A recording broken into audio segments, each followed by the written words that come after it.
Welcome to the Four Wheels channel for automotive enthusiasts. We are dedicated to providing in-depth insights, honest reviews, and unforgettable adventures with every turn of the wheel. Today, we are thrilled to introduce the much-anticipated 2025 Toyota Land Cruiser Prado. What's new in the 2025 Land Cruiser Prado? Let's dive in and review it. Don't forget to hit the subscribe button and join us on our journey into the world of automotive wonders.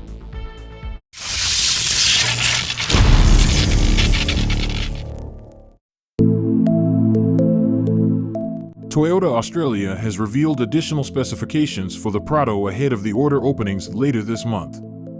The Land Cruiser 250 series has already launched in North America, Europe, and Japan, featuring an almost identical exterior design across these regions. However, Australian buyers receive a special treat.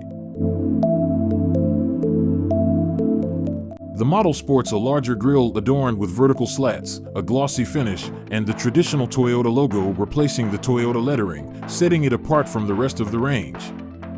This updated design necessitates modifications to the lower fascia, making it incompatible with other trims. Other notable features include 20-inch alloy wheels and body-colored bumper cladding, giving the VX model a more premium appearance.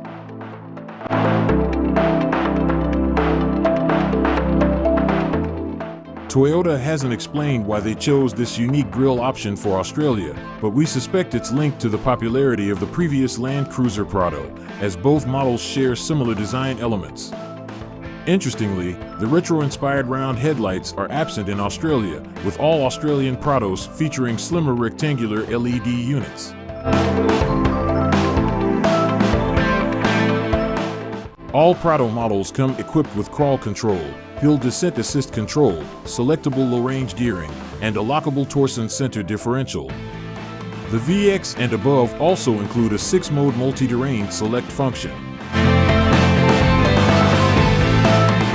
The more off-road oriented Altitude model features a lockable torsion rear differential, with a solenoid actuator that reportedly reduces the locking time by up to 85% compared to the previous model.